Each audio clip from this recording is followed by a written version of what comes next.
There's a lot going on. Like, I don't know if you guys know this, but there's literally a floating island of garbage in the middle of the ocean right now. Yeah. I think it's called Puerto Rico. MAGA comedian Tony Hinchcliffe may be one of the reasons the election shifts. Are you Puerto Rican? Yes, I am. You are. Did anything that happened at Madison Square Garden last week? Yes. Yes, it did affect. Yes, it did affect my decision a lot. What was it like to hear that Puerto Rico is floating garbage in the ocean? It was horrible because it is not true. It is nice for them to go on vacation, I bet, to my island and enjoy the beautiful people all over there in the culture.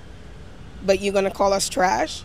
How much have we contributed? Because my people go to war just like every other American citizen here in the United States. The MAGA folks, the Trump folks are saying, oh, it's a joke. It's not a big deal. No, it's not a joke. That was not a joke. Were you leaning towards him before this? I would say yes. And now? No. There's more. Jennifer Lopez now waving the flag on her Instagram story. On top of this video, Kamala Harris posted before Sunday's event at Madison Square Garden in New York City.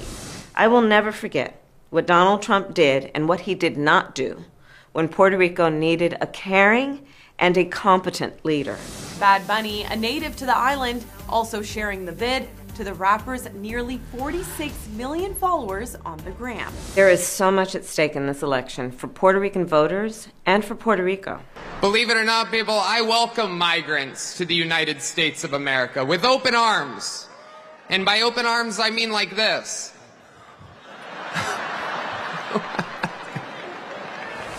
The Trump campaign releasing a statement amid the backlash, insisting the comedian does not speak for the former president.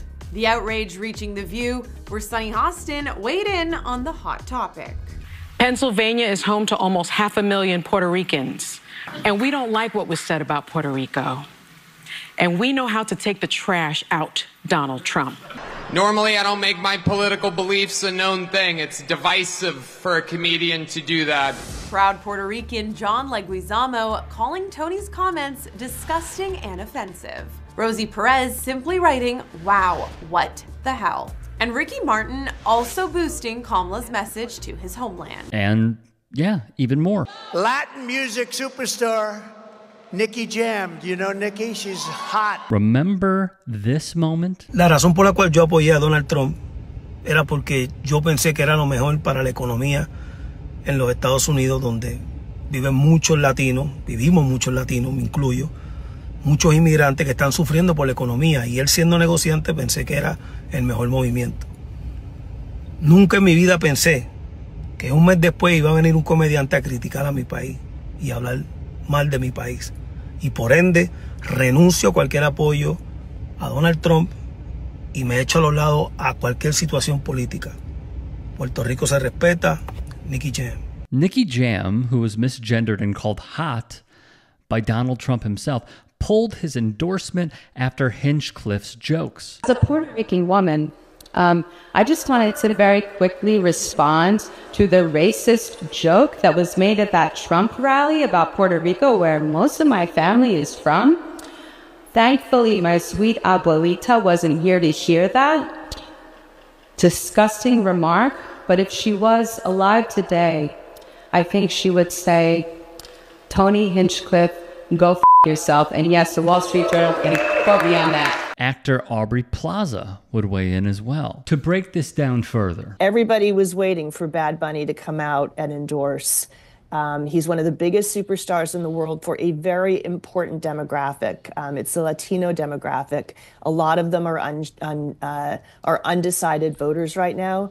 And in Pennsylvania, that all-important state, it actually has about 500,000 Puerto Ricans. It's the third largest population outside of the island. It wasn't just about backing Harris. It reflected back to when Trump abandoned the island after Hurricane Maria, tried to block aid after the hurricane, and the whole, we're harkening back to throwing paper towels, which was such insult to the people who had just gone through a horrific, devastating hurricane.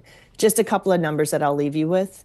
Not only do we have the 500,000 Puerto Ricans in Pennsylvania, but we have over 100,000 Puerto Ricans in Georgia and North Carolina. Remember, Georgia in 2020 had a margin of 11,000 votes. You've got over 100,000 Puerto Ricans there. There's another twist to all of this. Okay, I'm going to bring it all together. Donald Trump wrote on his Truth social media platform, that's failing, by the way, that the state of Pennsylvania is cheating and that folks should report it. Now, we must be clear, and I must be clear. We've seen this rodeo before, all right?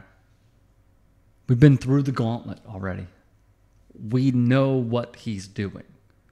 It's clear as day because we have a history. We have the receipts.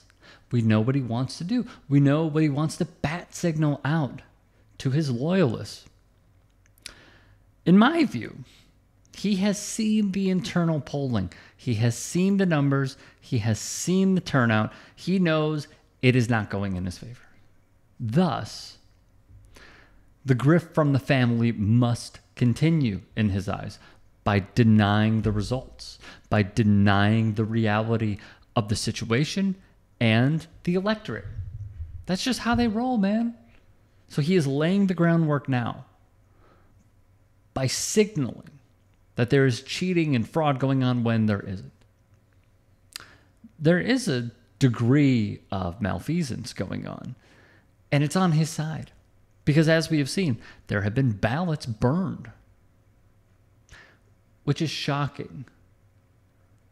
The fact that people can just go and burn ballots or interfere in elections when people are trying to vote. Tons of videos have come out already from different polling locations of voter intimidation. That doesn't get called out, though, because he is in support of that. Actually voting, he's not, and they're not. And there's a reason why. It's because, in my view, when one side wants you to vote and the other side tries to restrict the vote, the game is being given away. From Newsweek, here's more. Women are outpacing men in casting ballots nationally and in all 7 battleground states, according to NBC News. Of the more than 58 million mail-in and early in-person votes that have been cast nationally, 54% were cast by women and 44% by men. It would continue. In the swing states of Pennsylvania, which I'll get into in a moment, Michigan, Georgia, North Carolina, there's at least a 10-point gap between men and women in the early vote. The gender gap was the widest in Pennsylvania, and that's of Thursday, with women accounting for about 56% of the early vote and men about 43%. Lastly, Pennsylvania, the largest battleground state, is key for both Kamala Harris and Trump, and both have campaigned in the state more than any other, as polls show a tight race in the final days of the campaign. Now, all of that, you take all that in, right? And then, from a sports perspective, you know, the guys who say keep sports out of politics, keep politics out of sports. I turn to this. Penn State, the number 3 ranked team in the country, is taking on Ohio State. They're number 4 in the country. It is by far the best game of the weekend. Now let's go back to October 24th when it was reported that Donald Trump was planning on attending the game in Happy Valley. Okay? Going to be in attendance. Reportedly, there was I think they called it a private citizen, but let's be real, it's a donor. It's probably a donor who wants to have Trump in his suite at the game, right? Here's what just broke. Donald Trump is no longer scheduled to attend. And he's going to be at a rally, I believe, in a state that he's already projected to win. And we have confirmation as well, very quickly, from the Center Daily Times.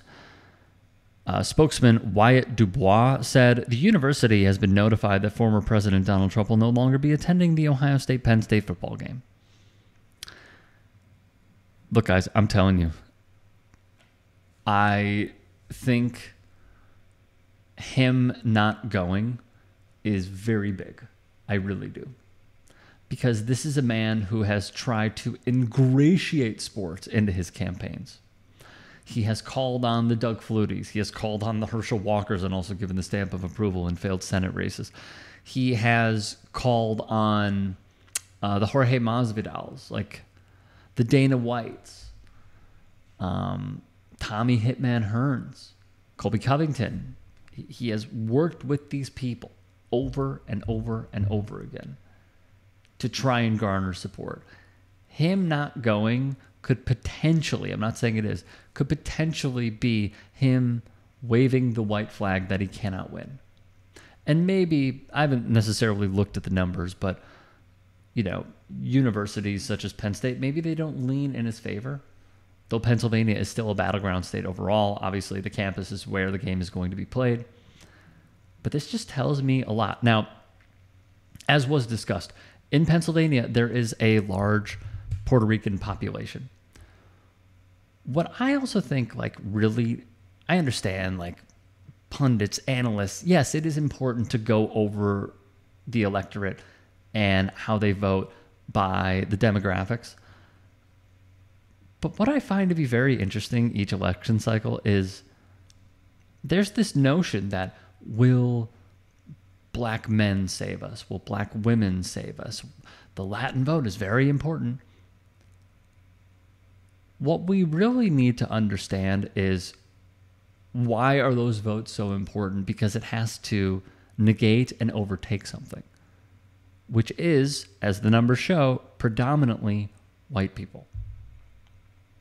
It's white people. We are predominantly the ones that are holding back progress, progressivism,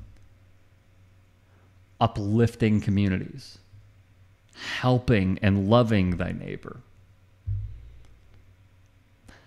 And when I see this, again, I understand, you know, the Fox Newses to the MSNBCs to the TYTs and the Humanist Reports and the Majority Reports and the David Doles, like, bro, I get it, all right? I get it.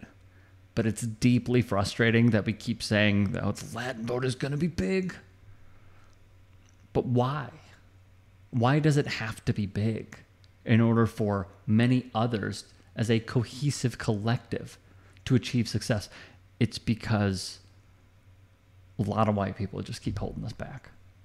And I wish it was discussed more. If you can and are willing, please become a paid member here at TYT Sports. And or go to tyt.com/join. In addition, you can follow me on Twitter, Instagram, and TikTok. Appreciate it. Have a great day.